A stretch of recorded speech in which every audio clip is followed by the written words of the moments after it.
keep me on task. So welcome back to Grant Writing School. Man, today was amazing. We had a lot of good questions, and I'm going to piggyback on some of the things that was said this morning. I'm trying to look at multiple screens here. And one of the things I do want to bring up from this morning is we talked about USA Spending. I asked a couple people to go to the website, and people have already called me because they're shocked on what they saw on Usaspending.gov. That is the website where you see all the government funds that trickle down from state to state, from county to county, down to your zip code. So if you want to know what's happening in your state and in your city, go to usaspending.gov.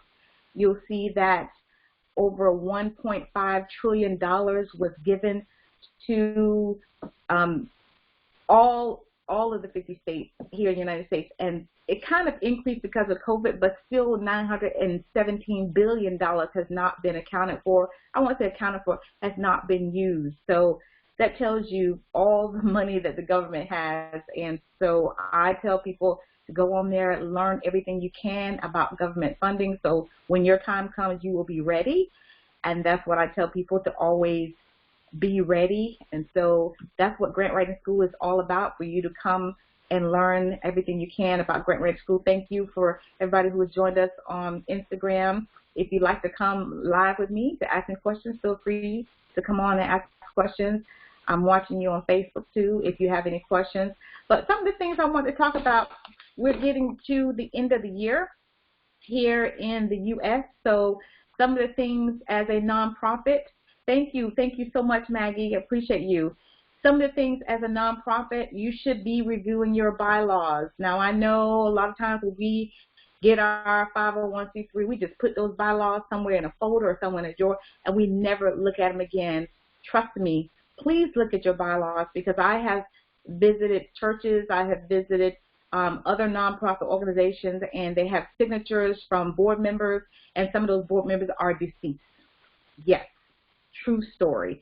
So please review your bylaws annually. We're getting ready to go into the new year. We're going to have a conference in January. It says don't mess with taxes, not Texas, taxes, T-A-X-E-S, taxes. I hope my accent didn't say Texas, but so that's some of the things you need to look at. And in your bylaws too, you want to make sure that anything that happened throughout the year, maybe you had a conflict of interest, make sure that you add an addendum to make sure that doesn't happen again. Also, review your succession plan. How many of you have a succession plan? I mean, COVID is real. I know a lot of people say it's not, it's fake, but how many of you have a succession plan for your business? Because this is a business. I know a lot of you do your nonprofits out of the kindness of your heart. It's something that you feel called to do and you want to help, but this is a business that you want to leave as a legacy. Am I right? So you want to make sure that you have a succession plan. And if you have grown to be a substantial nonprofit, you need to have a life insurance policy. Yes, you do. You need to have a life insurance policy. So make sure that you are closing out this year looking at all those things, and also review your data up to this point. Here we are in November. We're almost in 2021. Can you believe it? Almost in 2021. Make sure you review the data for your nonprofit. What have you accomplished in the first 3 months? What have you accomplished the next quarter? We're in the fourth quarter now. You should have written documentation of everything that you've accomplished, because this is the information that funders like to see. Your words, again, I always say, they have to paint a picture, and so you should have been writing this down. Pictures are great, but a lot of times you cannot send pictures. They want to see your words. So it does matter what you do in writing it down, keeping the data, keep track of who you help, how you help them, where you help them, and if you didn't help them, what could have happened. You know, paint a picture with your words. The caller queue is open. You are not on mute, so if you have a question, feel free to jump in.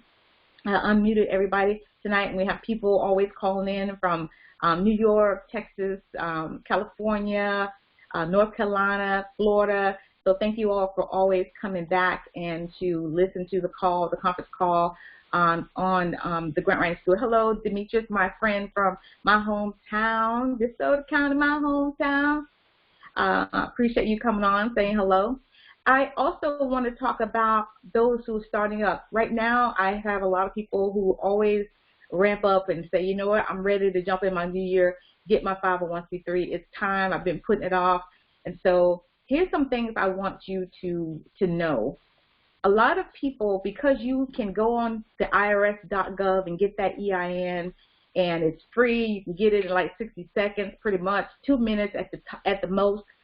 A lot of people have gotten their EIN and they've had it for years. Well, my friends, when you get that EIN, whether you start a business or not, you are in business. So because the IRS in 2011, I believe, they like 250,000 people lost their 501c3 status because they were not doing their 990s 3 years in a row. And so when you get your EIN, which is your employee identification number, same thing as your tax ID number, same thing as your TIN number, they're all used interchangeably. When you get that number, then they say you are in business. It's just like when you're born, you get a Social Security number, and that is tied to you for the rest of your life. That is how they identify you. Well, when you get your EIN, you've started a life cycle for a business. And whether you've been in business or not, the clock has started. So I have a lot of people come to me, and they have this great name. They're passionate about their business name. They got the EIN. They're like, oh, I got my EIN, but they've never incorporated. Well, I'm sorry. I have to give them bad news. Sometimes we have to change the name. We have to start all over, because what's going to happen is the IRS is going to take your money. They will take your money. They will approve you. I can guarantee you will get approved for 501c3. But a few months later, they're going to see that you weren't doing your 990. Every nonprofit has to do a 990. What a 990 is, for those of you who are online that are new to the nonprofit world, it is an information form. That's all it is. It is an information form that all nonprofits, except churches, unless they're doing unrelated business, UBIT, unrelated business income tax, unless they're doing unrelated business income, then all nonprofits have to do the 990. Again, it's just an information form. It's not like when we do our taxes, we're paying taxes because you are tax exempt, right? So if you have not done that 990 3 years in a row, from the time you got your EIN, even though you were not incorporated, they will approve you, and then they will say that we're revoking your 501c3 because you have not done your 990. Now you have to start all over. You have to apply again, and a lot of times you've branded yourself. Some people have gotten trademarks, went all out. So let's start right. Let's start the new year out right. Let's do the first steps. Let's first incorporate yourself. Then get your EIN once your incorporation is approved. Now, this is basic for most people, because most people can do this themselves. After that, then you apply for your 501c3 status. And from there, you keep your 990 done every year. Before, people didn't have to do their 990 if they didn't make a certain amount. But now everyone has to do the 990 unless you're a church. So now, let me talk to our churches. So I know a lot of churches do not have the 501c3 because the IRS says the churches are automatically tax exempt. Now, let me just say this. I'm going to say it real slow. Churches are automatically tax exempt from the income that they receive, which is tithes and offerings. They don't pay taxes on the tithes and offerings. But let me say this.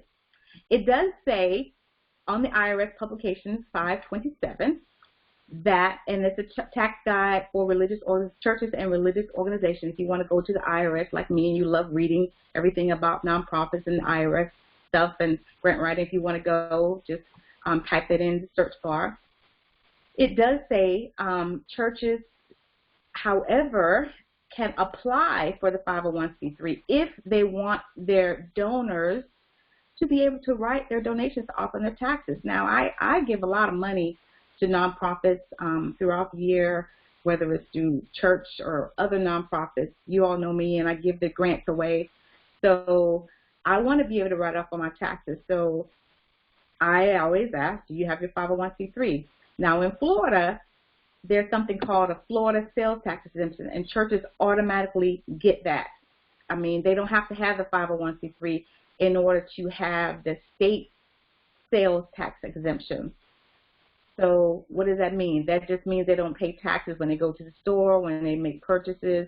But again, when they want to apply for grants, they have to have a 501c3. If the donor writes a donation off on their taxes, and the church is not going to be in trouble, but the donor, if the donor gets audited and they say, well, this church was not 501c3, then, you know, any difference they would have gotten in, you know, extra income, then they have to pay that back. So those are some of the things that I want to, you know, make sure that we know about. We are staying on top of our game because it's enough bad news on the news. So I don't want to see any of my nonprofits on the front page of any newspaper. So let's just start right, do it right, start right. You won't have to get right. So I want to open up the caller queue. You are live. Everybody's unmuted. If you have any questions, feel free to chime in, ask any questions. Facebook, ask any questions. Instagram Live, ask any questions. I see you guys. I'm going to hit wave to everybody that came on Instagram Live. How's everybody? How's everybody? If you have any questions, feel free to ask. And what else I want to mention? I mentioned the succession plan. I mentioned the EIN. I mentioned the USA Spending. Please go to that website. If you want to see numbers, go to Usaspending.gov. It will blow your mind. The money for 2021, a lot of it has already been assigned. So, hi, Pierre. And you can see who is getting the money for 2021. There's still billions, no, excuse me, there's still trillions of dollars that has not been assigned. And I mentioned this earlier to the group earlier. If you see an organization that's in your city that is getting some of the funding, hey, you better get to know them, try to build a relationship with them, because it could be a for-profit organization because they do get government funding. They could be the ones who give nonprofit funding. So check them out. This information is open to the public. USA Spending is an open source, so you can see how much they got. You can see what they got it for. So go to the website, write that down, usaspending.gov, and check it out. Seeing those numbers, it will blow your mind. If you don't know what if everybody knows what thousands, how many zeros behind a thousand, but when you start seeing billions and trillions, all those zeros, I mean, money is out there. So I want you all to start getting ready to receive. And if you don't have the capacity to receive a government grant, I tell people always start locally. So let's get you ready. Let's get your foundation set. Let's make sure that your bylaws in order, your succession plan in order. You do have the right board members on your board to keep your organization healthy financially.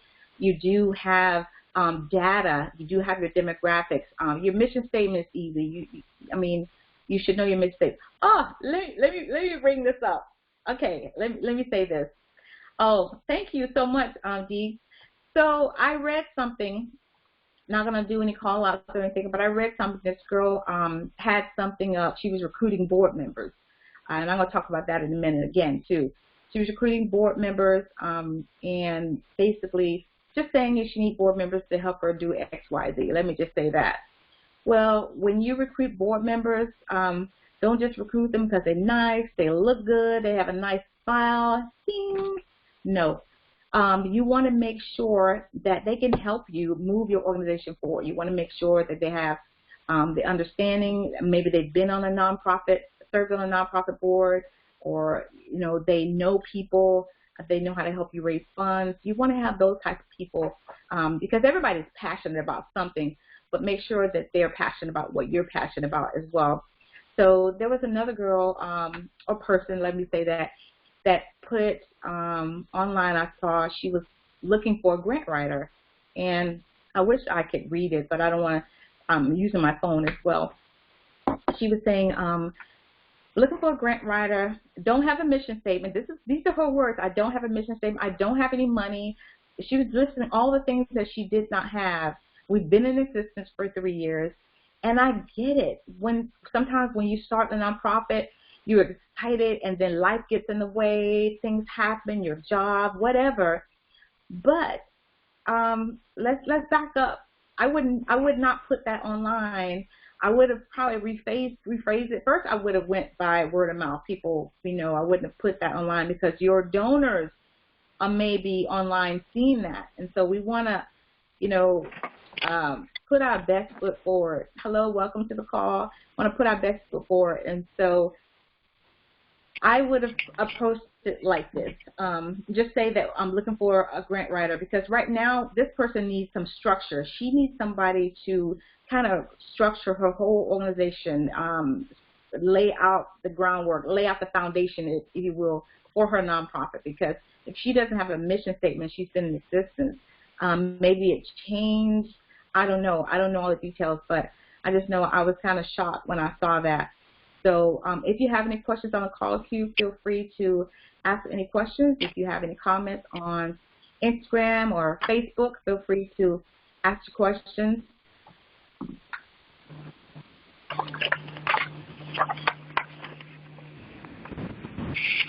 No questions on the caller queue?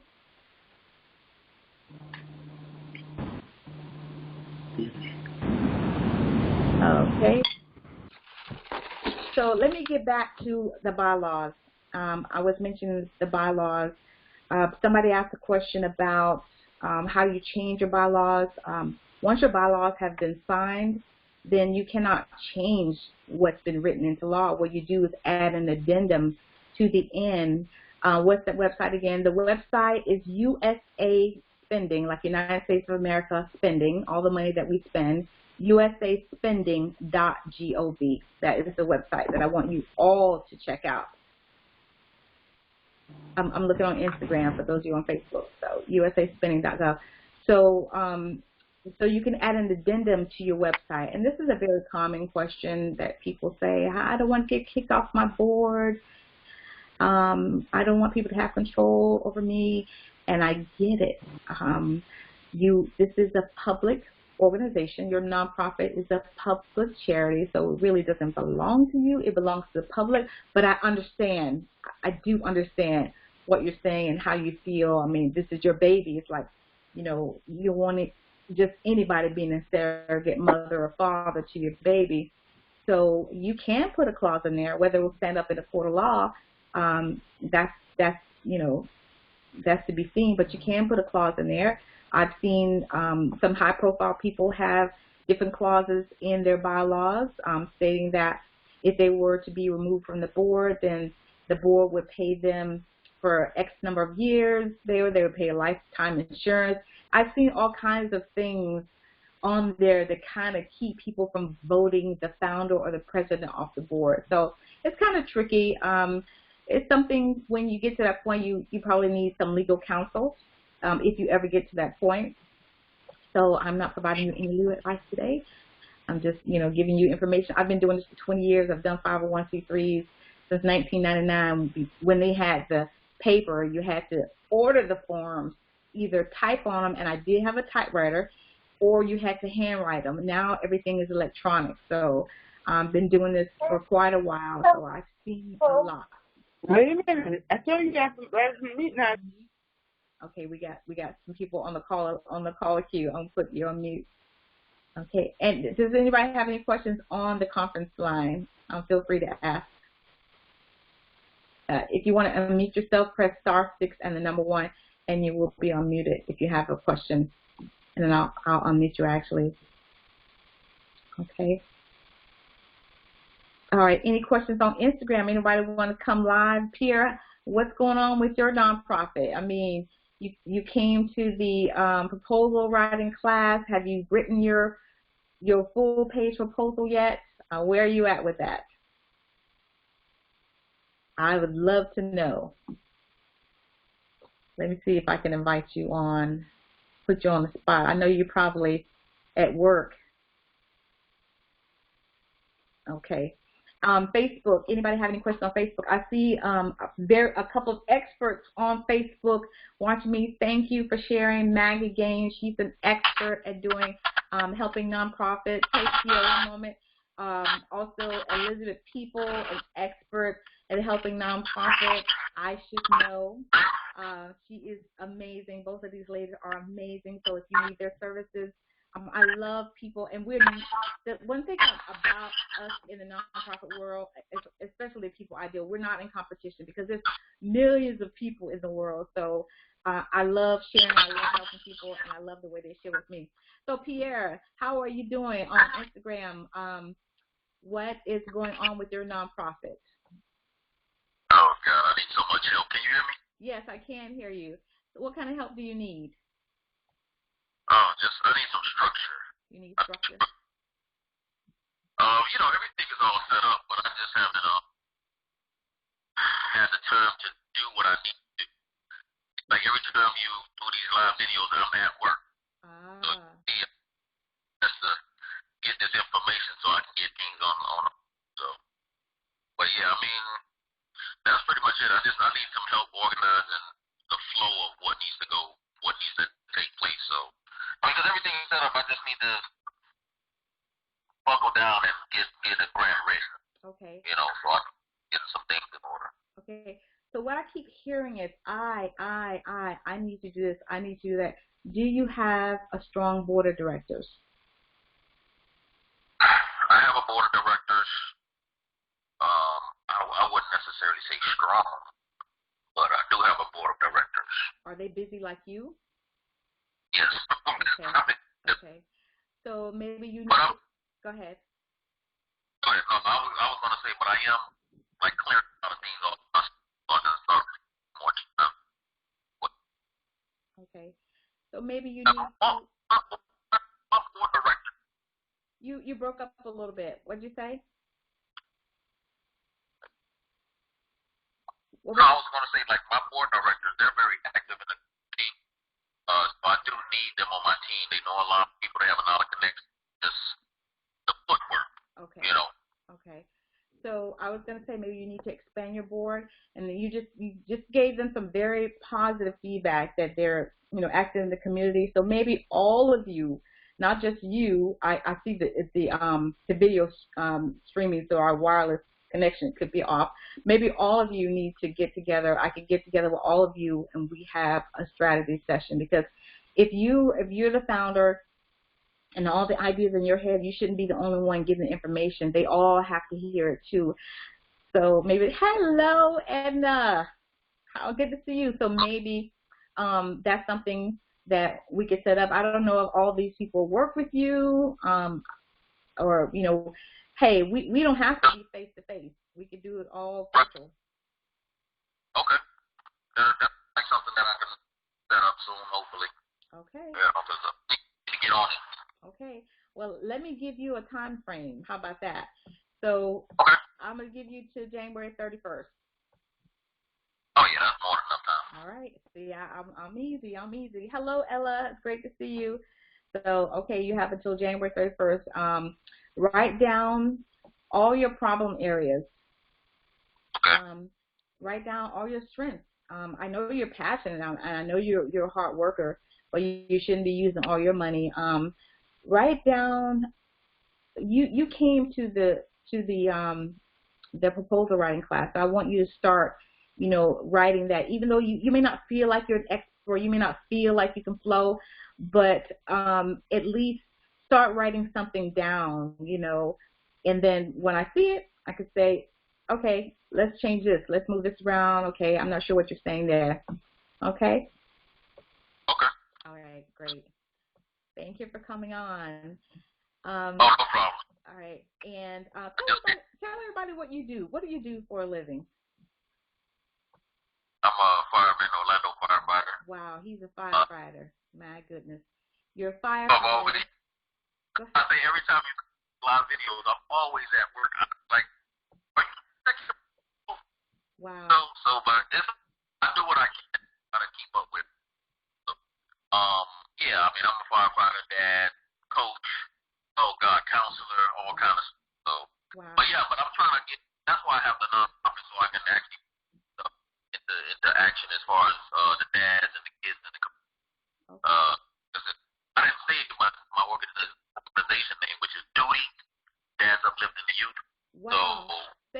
your organization called Duty Dads what? Dads Uplifting Youth.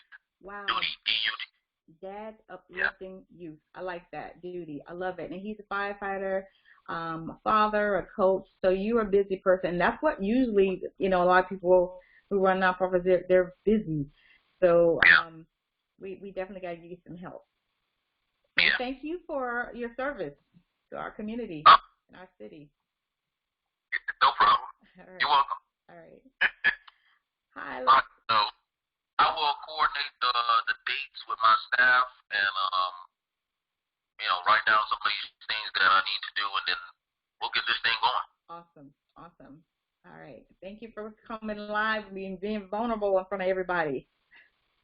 Yeah. I don't mind. Good. And that's, can I say this to everybody? When you need help, you need to be vulnerable and say, I need help. So I really do appreciate him coming on live this evening. Hi, Laquita in Tennessee. Edna, I think you're still in college in North Carolina. It's so good to see you. I miss you.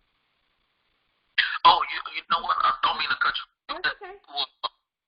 You said you had two young ladies that I guess they have services. They have what? They have services or something like that, either grant writing or something.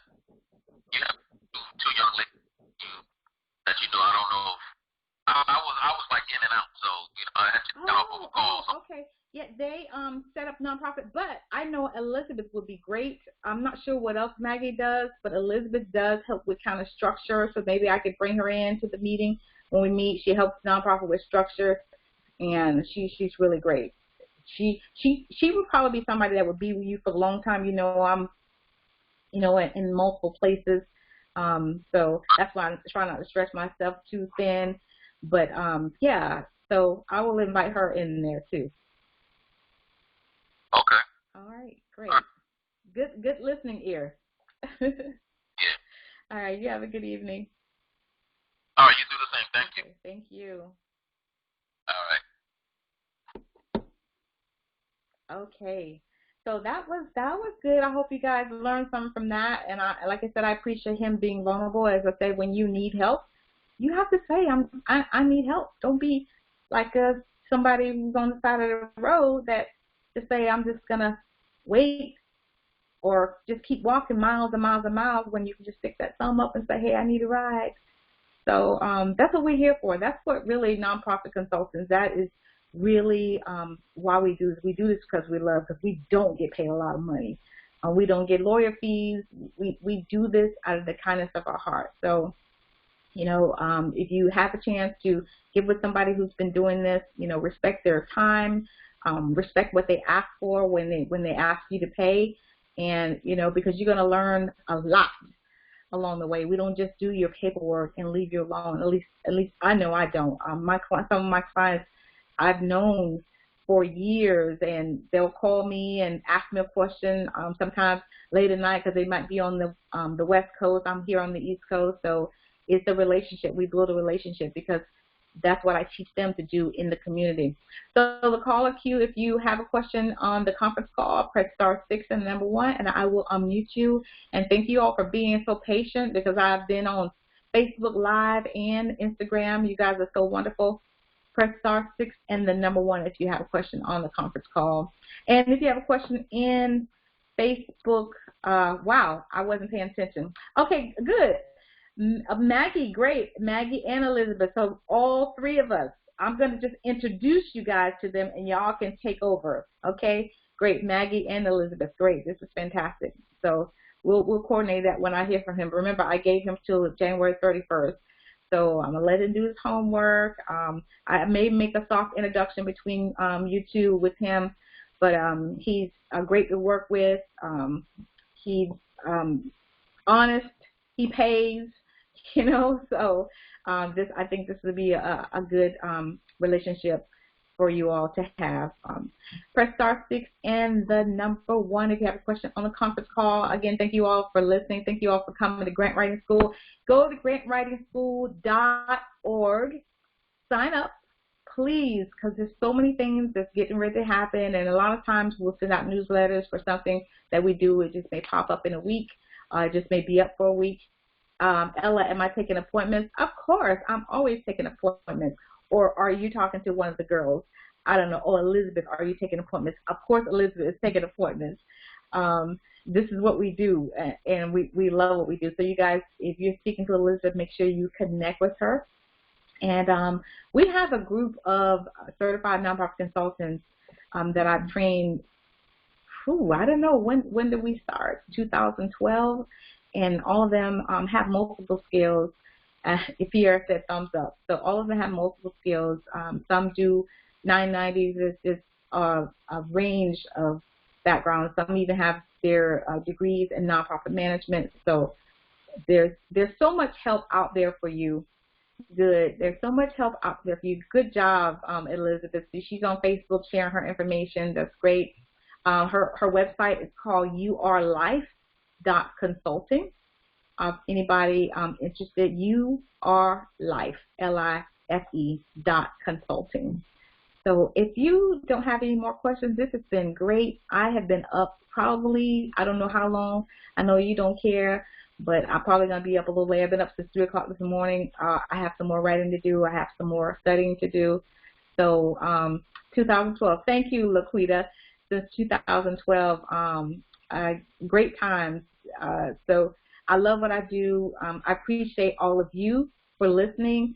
If you are not starting a nonprofit, if you're not in the nonprofit world and you find this information valuable that you want to share it with somebody else, please share the video. I'm normally on the conference call. I never usually do Facebook and Instagram. I'm going to try to do it as much as possible. But really, the conference call was really for the people who come to Grant Writing School so they can ask the questions. They're really being shy tonight. They're just listening. Normally, they have a lot of questions, but the caller queue is lit up. And again, thank you all for listening on the caller queue. I'm going to ask one more time before I close out. If you have any questions or comments, those of you on the conference call listening, if you have any questions on Instagram, you can request to come live or just type it in the inbox. Carl Rayford, I really appreciate you. And what's going on with your nonprofit? We have to talk. We have to talk.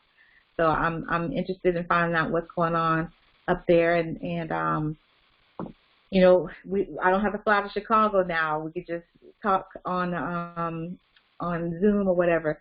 So will I be able to become a nonprofit certified? Oh, you go for it. Yes. Actually, anybody can become a certified nonprofit consultant. You can go to either Multiplying Talents or Grant Writing School, and you'll see the information. You can come in a group class, or you request a one-on-one. I do one-on-ones, and one-on-ones, you know, people. It depends on how you like to learn. So it is fast-paced, but I do follow up with you, and you stuck with me. So. That's even better. You're stuck with me, so I don't just you come to a class and I leave you like you just got a degree and you're on your own. So I want you to be successful because you're helping people and you're helping people save lives. You're helping people, you know, come off the streets. You're helping people, you know, get out of homeless situations. So it does make a difference, you know, what we do in the course. So, again, thank you all. I'm going to scroll down Facebook because a lot of times I miss. Great. So thank you all for coming on the call tonight. For those of you on the conference line, thank you all for coming on Instagram. Appreciate Pierre for coming on and being so vulnerable tonight. Thank you all for listening on Facebook Live. Share the video, and everybody have a good night. I'm going to stop the recording.